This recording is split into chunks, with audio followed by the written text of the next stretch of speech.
Главным вопросом должно быть, на что живут. Нас приучали к тому, что чужие деньги считать и все такое. Ну, мы не свои деньги, не чужие деньги считаем. Мы считаем деньги тех, кто назвался лидером, типа ОПА. А это все упирается в процедуры идентификации, кто это такие, чего, зачем и откуда вообще. Вопросы иллюстрации, вопросы верификации.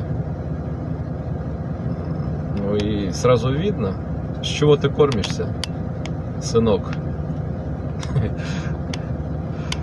И все станет ясно. Независимость и финансовая, она определяет поведение человека. Раб он или зависимый.